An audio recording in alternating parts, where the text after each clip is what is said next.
محمد وآل محمد۔ حدیث کتاب میں خدا نے بتایا اہل بیت کیا ہے، اہل بیت کا مرتبہ کیا ہے، اہل بیت کی عظمت کیا ہے، اہل بیت کا فلسفہ کیا ہے۔ تو عزیزان محترم، قصہ کیا ہے؟ قصہ یہ تھا کہ رسول خدا آتے ہیں، آنے کے بعد دستک دیتے ہیں، اجازت طلب کرتے ہیں، اجازت ملتی ہے، سلام کرتے ہیں، بیٹی جواب دیتی ہے، اجازت مانگتے ہیں، گھر میں داخل ہونے کی اجازت مل جاتی ہے۔ اب ایک مرتبہ سب سے پہلا فکرہ، سب سے پہلا جملہ رسول خدا کا کیا تھا کہ یا فاطمہ، اے فاطمہ، میں اپنے بدن میں ذوق محسوس کر رہا ہوں، میں اپنے بدن میں کمزوری محسوس کر رہا ہوں، میں اپنے بدن میں درد محسوس کر رہا ہوں، میں اپنے بدن میں ذوق محسوس کر رہا ہوں، لہذا مجھے اپنی یمنی چادر لا دو، مجھے اپنی یمنی ردا لا دو۔ تو عزیزان محترم، میں کہوں گا بڑی معذرت کے ساتھ، یا رسول اللہ، آپ اپنے بدن میں ذوق محسوس کر رہے تھے۔ آپ لوگوں سے سوال کرتا ہوں، ہمارے کسی کے سر میں درد ہو، بخار آ جائے، بدن میں درد ہو، ہم کہاں جانا چاہیے؟ طبیب کے یہاں، حکیم کے یہاں، ڈاکٹر کے یہاں۔ بھائی معذاللہ اگر رسول معذاللہ اگر بیمار تھے، بدن میں ذوق تھا، درد تھا، تو رسول کو کہاں جانا چاہیے تھا؟ رسول کسی طبیب کے یہاں جاتے، کسی حکیم کے یہاں جاتے، کسی ڈاکٹر کے یہاں جاتے، لیکن کہاں آئے؟ در سیدہ پر۔ تو عزیزان محترم، 1,23,999 نبیوں کا سلطان جس بی بی کی چادر سے شفا حاصل کرے شریعت میں اسے بطول کہتے ہیں۔ ایک درود پڑھے پر محمد وآل محمد پر۔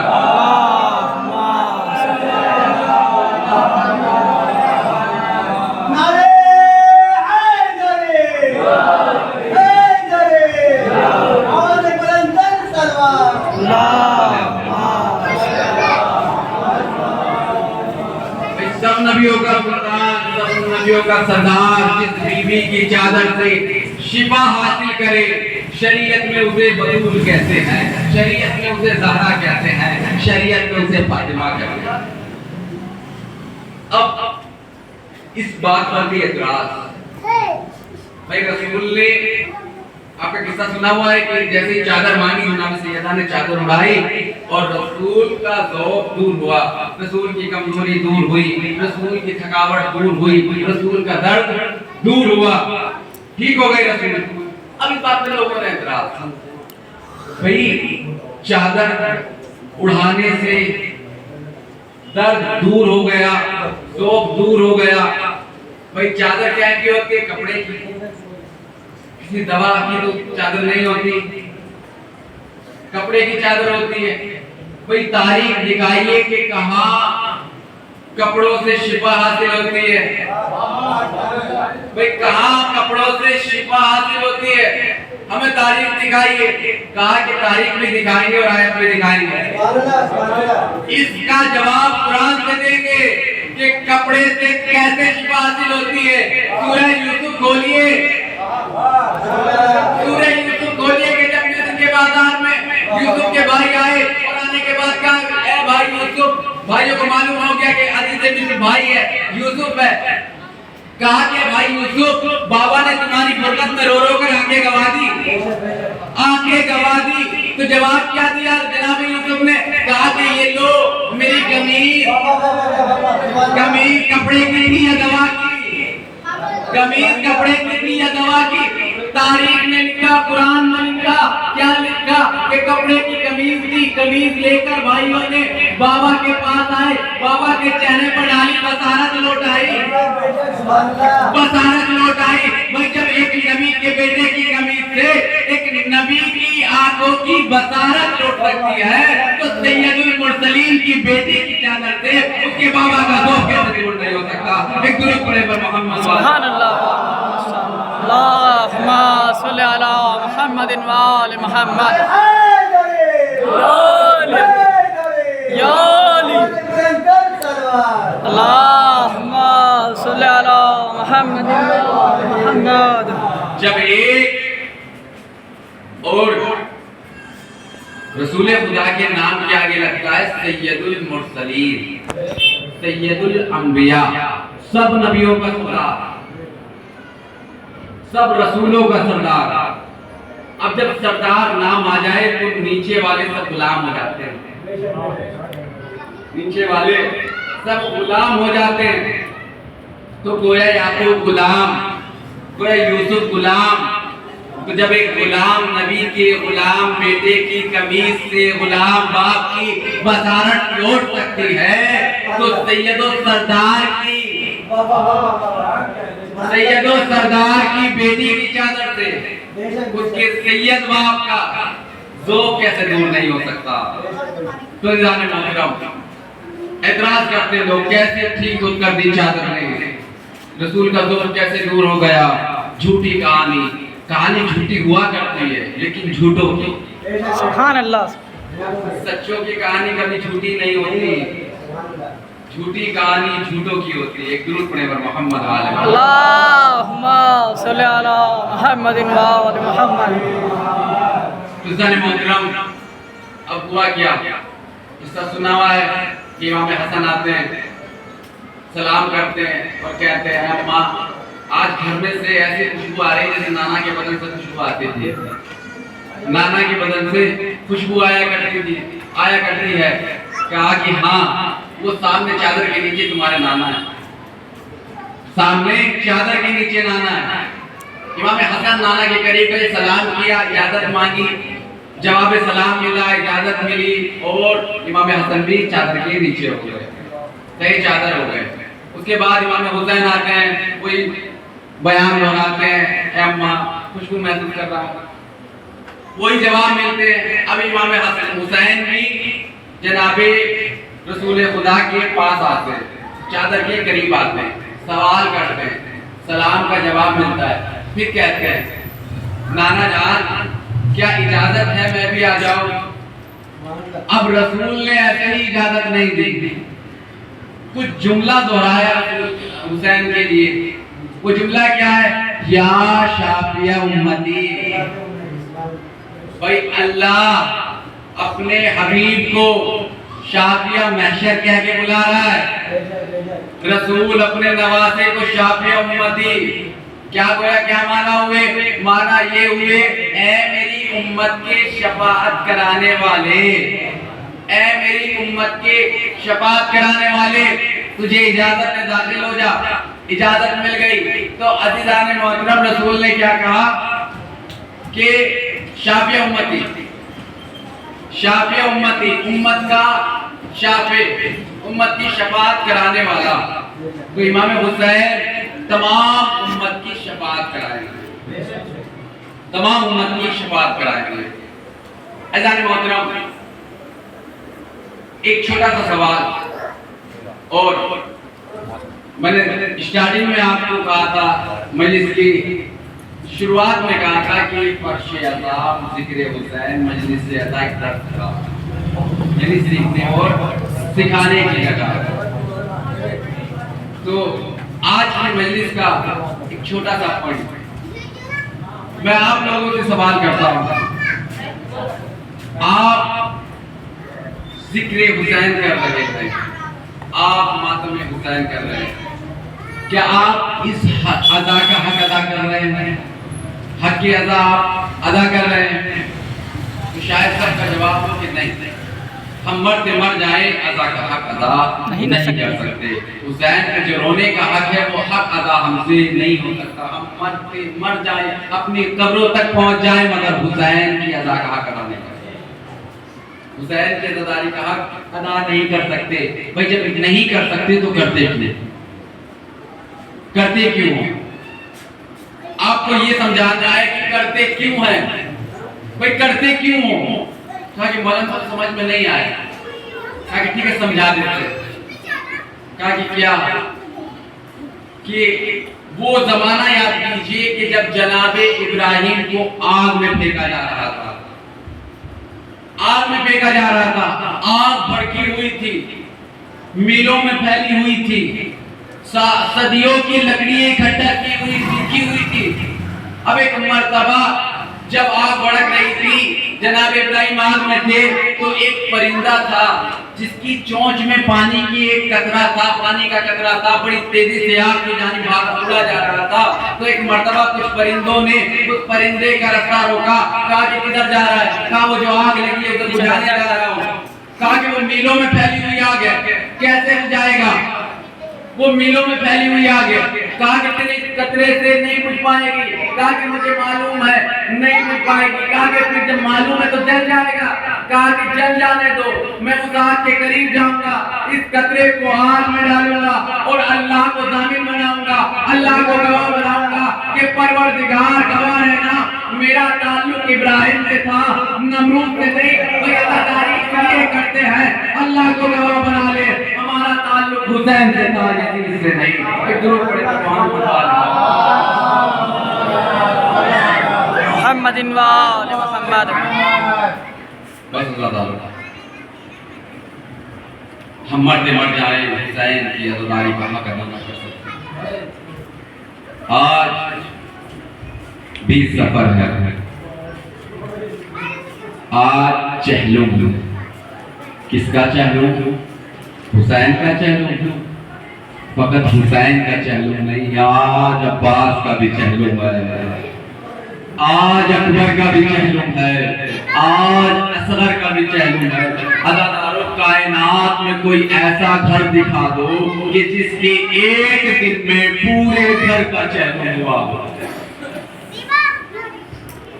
آج ایک دکھیاری بہن ایک سال کی طویل قید سے چھپ کر ارے اپنے بھائی کا چہلم منانے کربلا میں آئی ہے۔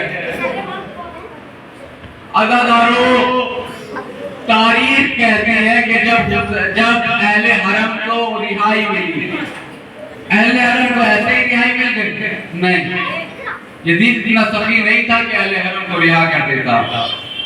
جب جناب سکینہ کی شہادت گزری اور شام میں انقلاب برپا ہو گیا، شام میں بغاوت شروع ہو گئی، ہر گھر میں یزید کے خلاف چرچا ہونے لگا، تو یزید نے کہا کہ انہیں مدینے بھیج دیا جائے۔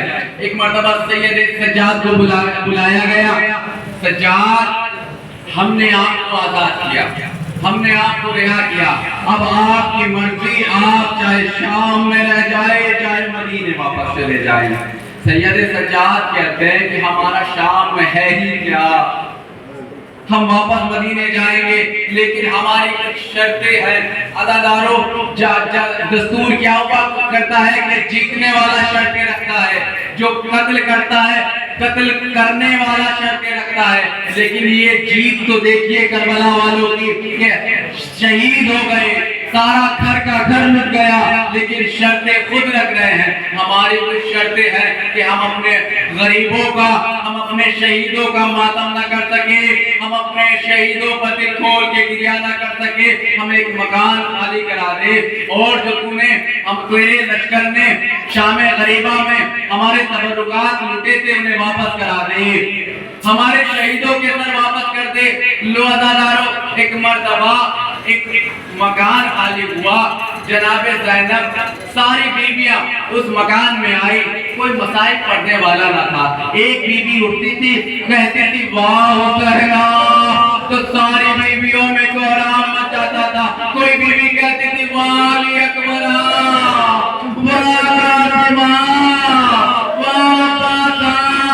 ارے بیویوں میں تلاطم برپا ہو جاتا تھا۔ لو عزادارو تبرکات آنا شروع ہوئے۔ ایک مرتبہ پہلے چادر تطہیر آئی، جناب زینب آگے بڑھی، لاؤ میری ماں کی چادر۔ عزادارو ایک مرتبہ دو ننھی بالی آئی، جناب سب بیویوں نے رباب کی طرف دیکھا، سب بیویوں نے رباب کی طرف دیکھا۔ اب ایک مرتبہ جناب رباب کہتے بیویوں، ارے اب یہ اس کی بالیاں ہے جس کی بچی، جو بچی نہیں رہی، جو بچی شام کے زندان میں سو گئی۔ لو عزادارو ایک مرتبہ سرائے شہداء آنا شروع ہوئے۔ ایک مرتبہ علی اکبر کا سرایہ لیلا آگے بڑھ گئی، قاسم کا سرایہ فروا آگے بڑھی، عزادارو عباس کا سرایہ ام کلثوم آگے بڑھی۔ ایک مرتبہ علی اصغر کا سرایہ، تو ایک مرتبہ ان میرا باپ آگے بڑھی، ایک مرتبہ دو ننے ننے سر آئے، ارے جن کا لینے والا کوئی نہ تھا۔ ایک مرتبہ شام کی بیویوں نے کہا اے بیویوں کیا ان بچوں کی ماں مر گئی؟ کہا کہ نہیں اے بیوی ایسا نہ کہو، ان بچوں کی ماں میری سید دادی سیدہ زینب ہے، ارے اپنے بھائی کے غم میں مبتلا ہے۔ روزہ دار سر حسین آیا، بیویوں میں کوہرام ڈھپا ہوا، وہاں حسینہ وہاں حسینہ۔ روزہ دارو ایک مرتبہ اہل حرم کا قافلہ لٹ کر قید شام سے رہا ہوا، ایک مرتبہ اس مقام پر آ گیا جہاں پر دو رستے کرتے تھے، ایک رستہ مدینے کی جانب جاتا تھا، ایک رستہ کربلا کی جانب جاتا تھا۔ وہ بشیر کہتا ہے سید سجاد ہم ایسے راستے پر آ گئے ہیں جہاں سے مدینے بھی جاتے ہیں، جہاں سے کربلا بھی جاتے ہیں۔ کربلا کا نام آنا تھا تب بیویاں تڑپ گئی۔ سجاد ارے ہم یہاں سے چھوڑ کے آئے تھے، ہمیں کربلا لے چلو۔ عزاداروں ایک مرتبہ سید سجاد کہتے کربلا کی جانب یہ قافلہ لٹا ہوا قافلے کی شان دیکھیے عزاداروں، جب یہ قافلہ مدینے سے آیا تھا تو محملوں کے پردے رنگین تھے۔ اب یہ قافلہ شام سے چلا تو ہماریوں پر کالے پردے لگے ہوئے تھے، سیاہ پرچم ساتھ میں تھے۔